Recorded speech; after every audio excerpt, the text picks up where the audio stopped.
He might be the most timid man in the world, so spineless that even in front of his wife, he never fights back when humiliated in public. Hey, tell me, how'd a loser like him get a girl as fine as you probably were?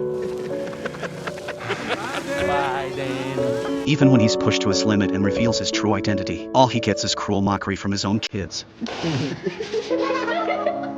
That we're like the biggest wimp on the planet. To everyone around him, Daniel's just a quiet, homebody loser, spending his days taking care of the kids at home or clocking in at a used car dealership. He's built his little family with care, stayed low-key for 18 years, and never once showed what he's truly capable of. Then one day, as he kissed his wife on the side of the road, he caught a group of thugs secretly filming them. Daniel told them to delete the photos right away, but these punks never took the weak guy seriously. They posted the pictures online without a second thought, and even humiliated him right then and there. After such public shame, his wife expected him to fight back, but Daniel just gritted his teeth and took it all. On the ride home, his wife tried to comfort him, but Daniel didn't say a single word. She thought he was just embarrassed and upset, never knowing what he was actually worried about. Was that photo spreading online? He'd hidden his past for so long, and he wasn't about to let his peaceful life fall apart. Compared to his fake shy guy act, his wife Amy was far tougher. Tired of protecting her cowardly husband, she signed up for boxing lessons the next day. One small mistake during practice took her training partner straight to the ground. They bonded over the crazy moment and quickly became close best friends. As they chatted freely, Amy ranted about her boring everyday life. Her husband was a good family man, but his spineless personality was something she just couldn't fully accept. Just as she complained about her lifeless routine, Daniel's worst nightmare finally came true. The second he grabbed the fridge handle, he sensed danger closing in fast. Once he recognized the old enemy, he let out a helpless sigh.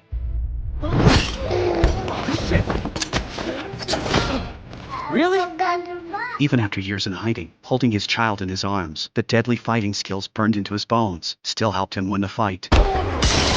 After knocking out the dreadlocked intruder, he grabbed a blood-soaked diaper with a knife stuck in it and walked out of the supermarket cool and calm. With no time to waste, he hit the gas hard, racing home as fast as he could. Once inside, Daniel grabbed a blade and cut open the wall by the stairs. He opened up a hidden compartment, pulling out a handgun, fake passports, and stacks of cash. He packed bags for his whole family and called his old partner from the past, saying his cover was blown, asking him to make new ID papers fast. The only way to survive the deadly hunt was to run away with his entire family. With everything planned out, Daniel rushed to the newspaper office to find his daughter. He soon found out she quit her job 3 months ago. All right, look, I'll give you $50 if you best guess if we need this. I'm a journalist.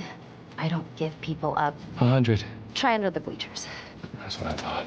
His daughter was shocked to see him out of the blue, but Daniel had no time for questions, grabbed her and headed for the chess club right away. To his surprise, his eldest son wasn't at the club at all, hiding at a friend's garage playing video games instead. His kid's rebellion left him stunned, and one thing was crystal clear: his status in the family was basically non-existent. Daniel took the 2 kids to his wife's workplace. Amy was confused after hearing his sudden travel plan, shocked by how random it all was, and especially confused about his destination, Las Vegas, a city way out of their ordinary budget. Daniel lied and said they'd want a free vacation trip. Amy still wanted to refuse at first, but seeing her husband act firm and determined for once, she couldn't bring herself to say no, and agreed to the last-minute road trip. Before they even drove out of the garage, they spotted hitmen waiting in the car across the street. Luckily, a bus drove by at the perfect moment, giving them just enough time to escape, but the killers caught up again minutes later. Daniel realized instantly, his car must have a tracker planted on it. The second they tried to block his path, he pulled off a sharp drift and swerved away. After shaking them off temporarily, he drove to his dealership under the excuse of maintenance. Just as he suspected, he found the tracker stuck under the car. Stuck on how to get rid of it, he saw a coworker heading out for a test drive and slipped the tracker onto their vehicle without hesitation.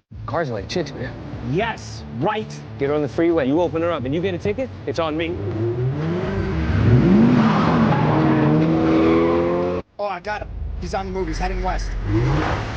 Only then did Daniel finally breathe easy. They couldn't take planes or trains, to leave no travel records, forcing them on a 33-hour-long road trip. A cross-country road trip sounded nice on paper, but this trip was never meant to go smoothly. He quickly noticed his kids were posting non-stop on social media, knowing this would give away their location. Daniel tried to reason with them, but got ignored completely. He only got their attention after raising his voice, and they finally obeyed, handing over their phones unwillingly. No one in the family expected his next brutal move would leave every single one of them speechless. With no phone GPS to rely on, they had to stop at rest stops for paper maps. They couldn't use bank cards for payments, so Daniel had to ask strangers to book hotel rooms. The staff clearly didn't want to help with extra favors. Here's my membership card. I think you'll see I've got a few rewards points there. That's not really how it works. It's like a... Oh, but you know, maybe with all those points, I don't even need a credit card.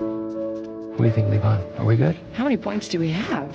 Looks like you were Platinum Elite Superior Diamond members.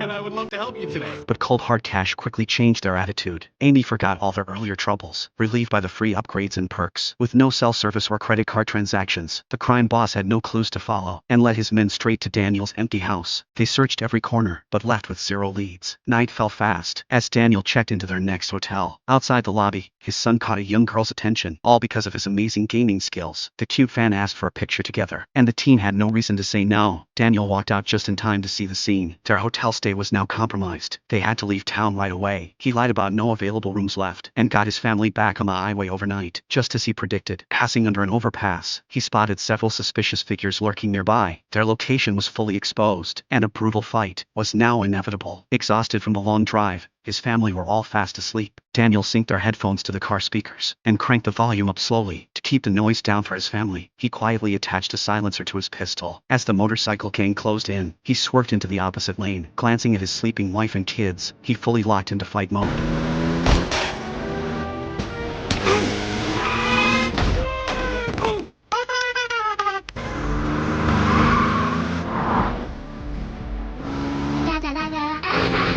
For a trained top-tier hitman, this fight should have been quick and easy, but he held back to keep his family safe and undisturbed. One enemy grabbed onto his car door, and his gun slipped out during the struggle. As he reached down to grab it, his youngest son handed him a bottle. The thug, who should have died instantly, got taken out in the most unexpected, silly way.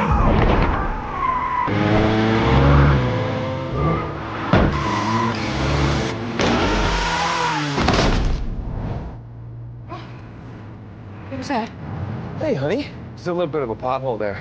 With the biker gang eliminated, calm returned inside the car once more, but Daniel knew the truth deep down. The real danger was still right around the corner. He kept driving non-stop through the night to Iowa. His daughter grew excited at the new stop, begging to visit a nearby local college campus. Daniel couldn't refuse with his fake travel excuse, and followed his family onto school grounds. He planned to take a quick look and leave, until he spotted a shady middle-aged man, who screamed trouble at first glance. Daniel struck up a casual conversation, and led the strange man to a quiet corner. He thought he'd exposed the fake professor's secret, but the suitcase only held regular plant seeds.